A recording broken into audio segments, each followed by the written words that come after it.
আসসালামু আলাইকুম রহমতুল্লাহ। আজকে আমরা সপ্তম শ্রেণীর গণিত বিষয়ের অধ্যায় 4-এর 1 অর্থাৎ বীজগণিতীয় রাশির গুণভাগ নিয়ে কাজ করব।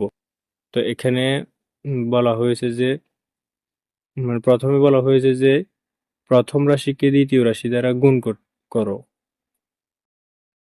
তো আমরা গুণ করার সুবিধার্থে প্রথম রাশি এবং দ্বিতীয় রাশিকে লম্বালম্বি ভাবে বসাবো। যেমন 3ab গুণ 4a কিউব। তারপর আমরা সংখ্যাগুলোকে আগে গুণ করব। সংখ্যাগুলোকে গুণ করলে 4 এবং 3 যদি আমরা গুণ করি তাহলে 12 পাই। 3 ছাড়া 12। তারপর a কিউব আর এখানে আছে a।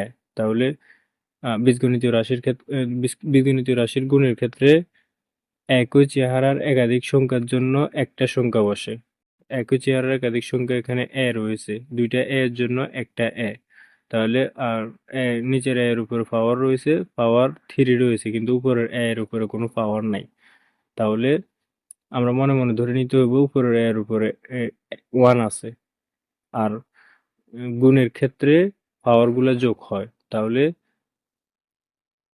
3 যোগ 1 সমান সমান 4 হবে। আর বি বি এর সাথে নিচে কিছু নেই, তাহলে বি অটো বসে যাবে। ইন দ্য সেম ওয়েতে আমরা যদি 2 নাম্বার করি, আবার লম্বালম্বি ভাবে করব। 5xy into 6az।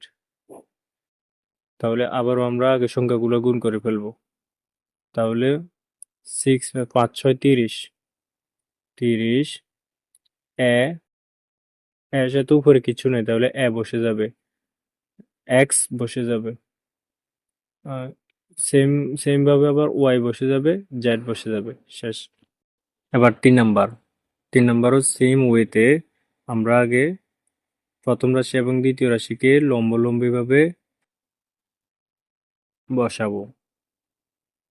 তাহলে প্রথম রাশি হচ্ছে 5a square x square into 3a x to the power 5y।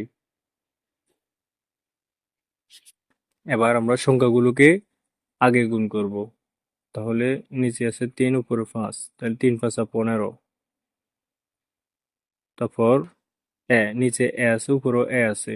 তাহলে আমরা আগে বলেছিলাম যে বীজগণিতীয় রাশির গুণের ক্ষেত্রে একই চেহারার দুইটি সংখ্যা থাকলে এক্ষেত্রে একাধিক সংখ্যার জন্য আমরা একটি সংখ্যা নেব। তারপর গুণের ক্ষেত্রে স্কোয়ার গুলো মানে পাওয়ার গুলা যোগ হয়। এক্ষেত্রে এর উপরে কিছু নেই, আমরা মনে মনে এক ধরে নিতে হবে। আর উপরে এর উপরে স্কোয়ার আছে, তাহলে স্কোয়ার আর স্কোয়ারের 2 আর এখানে এক, এর উপরে 1 হলে 3 হয়, তাহলে কিউব হয়েছে। তা আবার একই চেহারা দুটি একাধিক সংখ্যার জন্য একটা সংখ্যা নিতে হবে। তারপর নিচে পাওয়ার এক্স এর উপরে পাওয়ার আছে 5, উপরে এক্স এর উপরে পাওয়ার আছে 2। গুণের ক্ষেত্রে যেহেতু পাওয়ারগুলো যোগ হয়, তাহলে 5 যোগ 2 সমান সমান 7। ওয়াই যেভাবে আছে সেভাবে বসে যাবে।